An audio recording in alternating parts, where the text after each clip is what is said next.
네, 이 시간 우리가 새 계명이라는 제목으로 함께 하나님의 말씀을 나누기를 원합니다. 제가 군대에 갔을 때 처음에 훈련소에서 이렇게 훈련을 받는데, 너는 앞으로 가서 박격포를 들게 될 것이다 라는 저의 그 주특기가 주어졌습니다.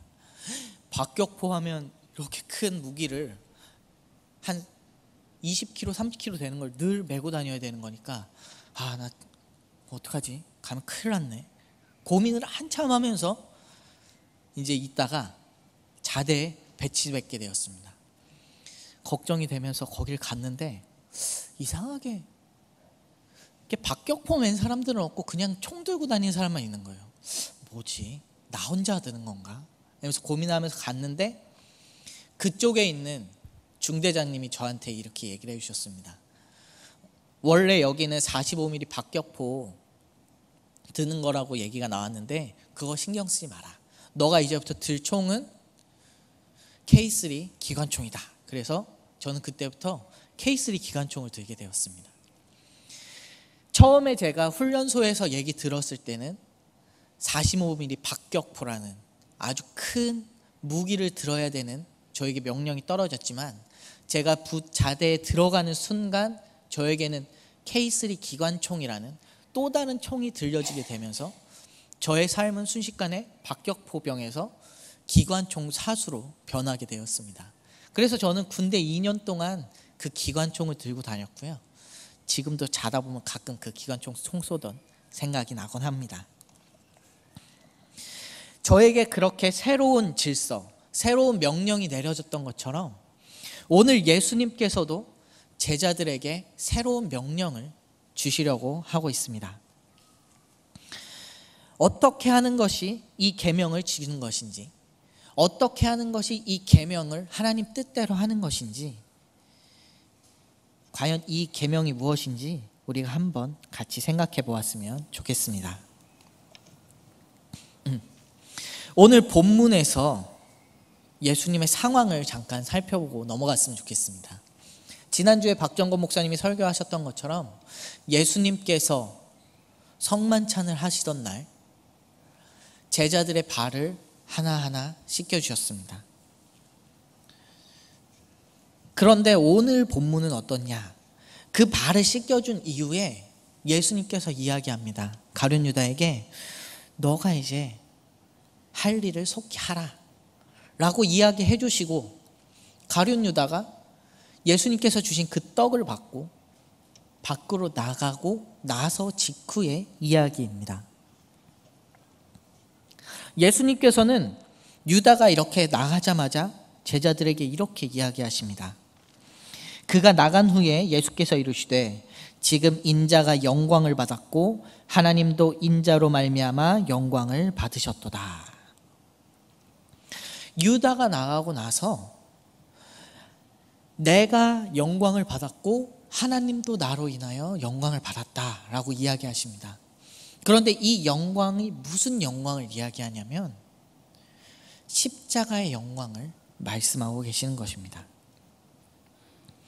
그런데 앞서 가룟 유다가 예수님께 떡을 받고 나갔던 이유는 예수님께서 시키신 물건을 사러 감도 아니고 뭔가 놓고 와서 가지러 간 것도 아니고, 예수님을 배반하기 위해서, 예수님을 팔아넘기기 위해서, 자신이 예수님을 팔아먹으려는 그 계획을 실행하기 위해서 나간 것이 유다의 행동이었습니다. 예수님은 이 모든 걸 알고 계셨습니다. 또한 그의 곁에 있는 제자들이 지금은 예수님을 너무나 사랑하고 그들에게 예수님의 곁에서 자신들이 제자라고 이야기하지만, 그들도 역시 자신을 배신하고 자신 곁에서 도망갈 것임을 예수님은 이미 알고 계셨습니다. 그런데 그러한 그들 곁에서 그러한 모든 걸 알고 계시는 예수님이 자신이 영광을 받았고 하나님께서도 자신으로 인해 영광을 받을 것이다 라고 이야기를 하셨습니다. 그런데 이 영광이라는 단어, 사실 이 단어는 우리가 생각할 때에 아주 높은 위치에 갔을 때, 아주 명예로운 일이 있을 때, 아주 좋은 일이 있을 때 그 사람을 보고 영광을 받았다라고 이야기합니다. 보통 사람들이 시상식장에 가서 이 영광을 모든 하나님께 돌립니다라고 얘기하죠. 그것은 그가 상을 받는, 누가 보더라도, 세상의 그 어떤 사람이 보더라도 영광스러운 자리이기 때문에 우리는 영광이라는 단어를 사용하게 됩니다. 그러나 예수님께서 이야기하시는 영광을 다릅니다. 세상에 그 누가 봐도 실패한 그 십자가, 반역자라고 몰려서 처절한 죽음밖에 없었던 그 십자가, 사랑하는 사람이 아무도 남지 아니하고 그를 사랑하였던 사람들이 그를 향하여 침을 뱉으며 욕을 하였던 그 십자가, 예수님께서는 그 십자가의 상황을 영광이라고 말씀하고 계십니다. 그 이유는 그 십자가가 예수님의 목표이고 하나님께서 원하시는 것이고, 그 십자가가 있어야만 세상 모든 사람들을 사랑하는 그 예수님의 사랑이 이루어질 수 있기 때문입니다. 그래서 이 예수님의 영광이 섬김, 낮아짐, 어려워짐, 다른 사람들을 위함이라는 목표를 가지고 있습니다. 그래서 예수님께서는 제자들의 발을 씻겨주시면서 자신의 영광을 보여주셨습니다. 그리고 나서 이제 제자들에게 새로운 계명을 주십니다. 우리 34절 말씀을 우리 성경책을 보면서 한번 같이 읽도록 하겠습니다. 13장 34절입니다. 함께 읽겠습니다. 새 계명을 너희에게 주노니 서로 사랑하라. 내가 너희를 사랑한 것 같이 너희도 서로 사랑하라. 서로 사랑하라. 이것이 예수님께서 주시는 새 계명이라고 하셨습니다. 그런데 사실 서로 사랑하라, 이 단어는 참으로 많이 듣고 성경 속에 계속 반복되는 이야기입니다. 이 서로 사랑하라 라고 하는 것은 구약 성경에 나오는 하나님의 명령과 비슷하죠. 하나님께서 레위기 19장 18절에 이렇게 말씀하십니다. 원수를 갚지 말며 동포를 원망하지 말며 내 이웃 사랑하기를 내 자신과 같이 사랑하라. 나는 여호와이니라. 내 이웃 사랑하기를 내 자신과 같이 사랑하라. 이 이야기가 오늘 이야기하는 서로 사랑하라랑 굉장히 비슷해 보입니다. 그런데 구약의 사랑과 신약의 사랑은 조금 다른 의미를 가지고 있습니다. 구약에서 말씀하신 하나님의 명령은 인간 중심적인 명령입니다. 내 자신과 같이 라고 이야기하지 않습니까?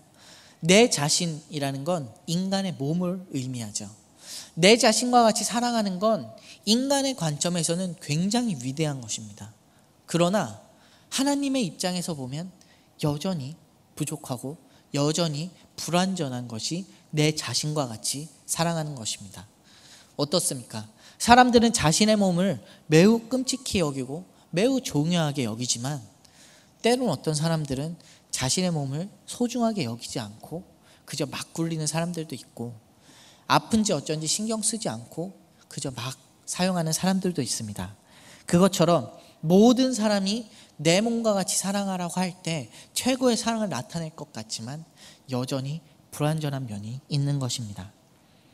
하지만 예수님께서 서로 사랑하라 라고 제자들에게 말씀하시면서 그 뒤에 조건을 하나 더 붙이시죠. 바로 내가 너희를 사랑한 것 같이 라고 이야기합니다. 예수님께서 제자들을 사랑하는 그 모습으로, 예수님께서 사람들을 사랑하는 사랑으로 너희가 서로 사랑하라 라고 이야기하시는 것입니다. 예수님께서 인간에게 보여주신 사랑은 인간이 자신의 몸을 사랑하는 것과는 다릅니다. 제자들은 예수님을 반역하고 예수님을 팔아버리고 예수님을 모른다라고 배반하면서 떠나가 버리는 사람들이죠. 심지어 자신을 죽이라라고 외치는 사람들도 있고 자신을 십자가를 못 박는 사람들도 있습니다. 예수님은 그 모든 사람들을 사랑하시고 자신의 천국주의를 버리고 이 땅에 오시고 최후에는 자신의 목숨마저 십자가에 버리고 다시금 부활하기까지 예수님은 사람들을 사랑하고 계시는 것입니다. 예수님은 자신의 제자들에게 자신의 이러한 모습을 사랑하라 라고 말씀하고 계시는 것입니다. 이러한 예수님의 모습을 제자들이 바라보고 제자들이 보고 있습니다. 그런데 여러분, 이 제자가 무슨 뜻입니까? 제자는 배우는 사람입니다. 그가 무엇을 배우든지 무언가 자신에게 부족한 것이 있다고 느끼고 있습니다. 그리고 그의 스승은 자신에게 부족한 것을 가지고 있는 사람, 그 사람 밑에 있으면 자신의 부족한 것을 채움을 받을 수 있다라고 여길 때 그 사람을 스승으로 섬기게 됩니다. 그래서 제자는 항상 자신의 부족함을 깨닫고 자신이 그 부족함을 채우기 위해서 자신이 최종적으로 생각하는 그 모습을 향해, 자신의 완성점이라고 생각하는 그 모습을 향하여 한 걸음 한 걸음 나가는 것이 바로 제자의 모습입니다. 예수님의 삶은 항상 제자들에게 사랑의 실천을 보여주셨습니다. 예수님은 사랑을 위해서 이 땅에 오셨고 사랑을 남기신 후에 십자가에서 죽으셨습니다. 물론 예수님의 제자들이 처음부터 예수님에게 자신이 사랑이 부족하여 예수님께 배우겠습니다 라고 이야기한 것은 아닙니다. 하지만 그들이 처음부터 예수님을 만나고 예수님과 함께 행하라고 예수님과 함께 동행하면서 그들은 계속적으로 사랑에 대해서 배웁니다. 그래서 결국 예수님의 예수님의 제자들은 예수님의 그 사랑을 실천하고 예수님의 사랑을 깨닫습니다. 결국 우리도 예수님의 제자라고 한다면 예수님을 보고 배우고 예수님을 따라가면서 예수님의 사랑을 실천하는 사람이 예수님의 제자다라고 이야기할 수 있는 것입니다. 그런데 사실 이 사랑이라는 건 세상의 모든 종교들이 다 사랑을 이야기하고 있습니다.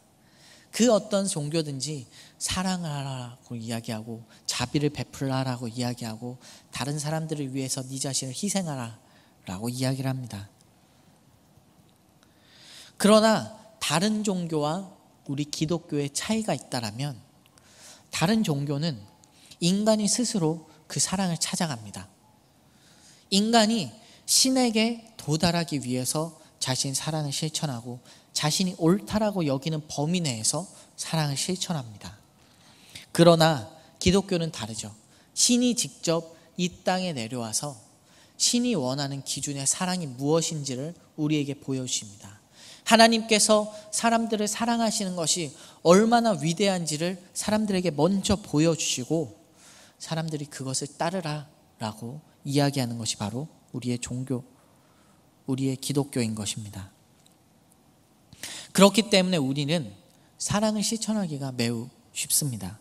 예수님께서 우리를 그렇게 사랑하셨기 때문에 우리가 서로를 사랑할 수 있는 것입니다.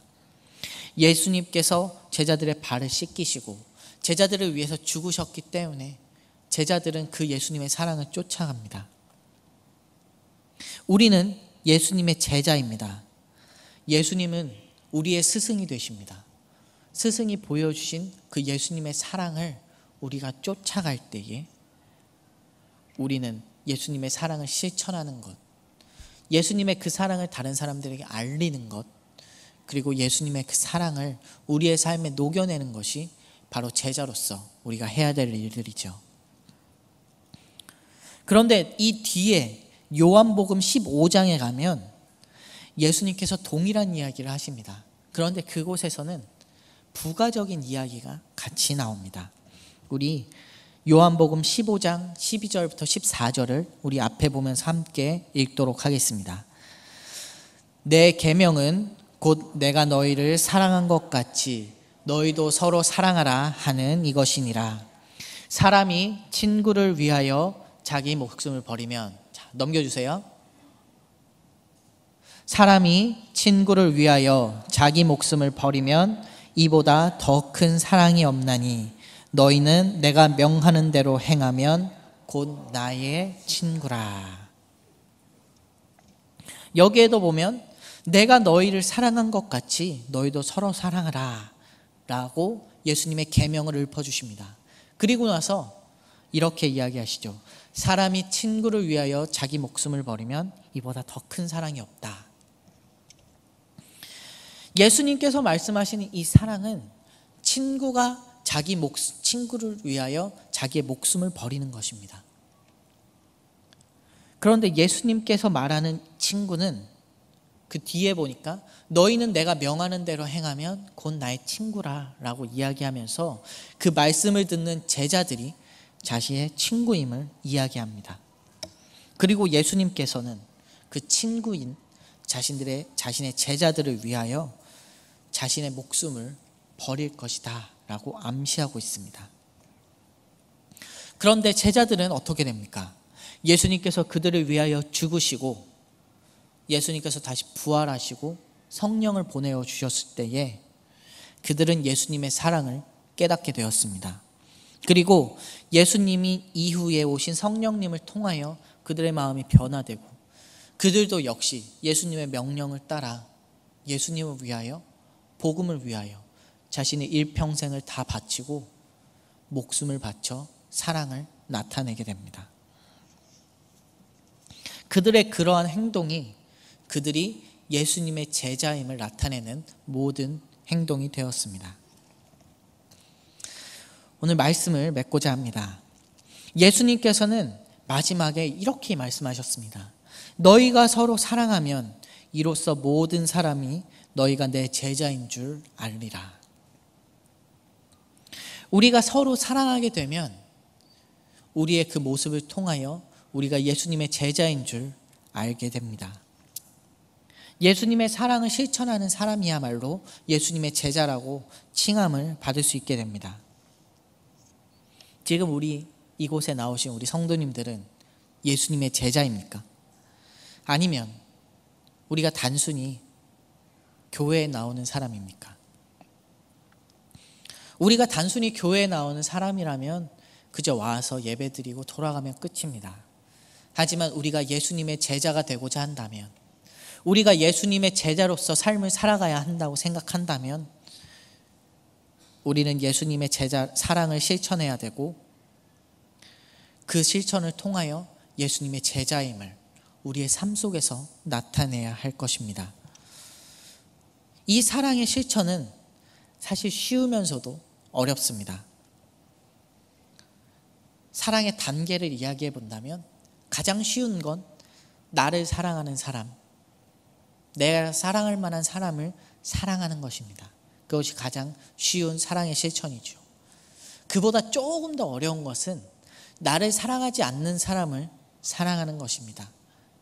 나를 알지 못하는 사람, 혹은 내가 오늘 처음 본 사람도 내가 예수 그리스도의 사랑을 나타내고 그를 사랑할 때에 우리가 좀 더 높은 사랑을 실천하게 되는 것입니다. 그러나 맨 마지막 예수님께서 그보다 더 원하시는 우리의 사랑은 우리가 사랑할 수 없는 사람, 우리가 미워하는 사람, 우리가 이해가 되지 않는 사람, 우리가 미워할 수밖에 없는 그 사람을 사랑하는 것입니다. 예수님께서는 이 세 번째의 모습을 우리에게 보여주셨습니다.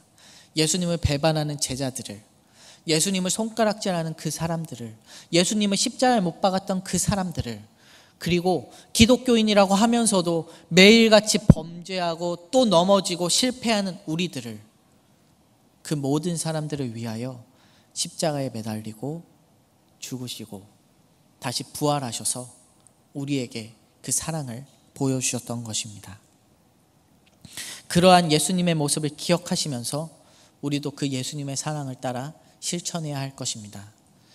이해할 수 없는 사람도, 미워하는 사람도 사랑함으로써 정말 예수님의 제자됨을 나타낼 수 있는, 예수님의 새 계명을 지키며 따라갈 수 있는 우리 성도님들이 되시기를 주님의 이름으로 소원합니다. 우리 이 시간 주신 말씀 기억하면서 함께 기도하였으면 좋겠습니다.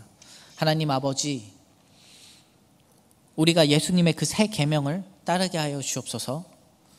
우리가 예수님의 새 계명을 따라 서로 사랑하며 예수님의 사랑을 나타내게 하여 주옵소서. 우리 이 시간 함께 기도하신 후에 자유롭게 기도하시다가 돌아가시겠습니다. 우리 주님의 이름으로 짓고 함께 기도하시겠습니다. 주여. 하나님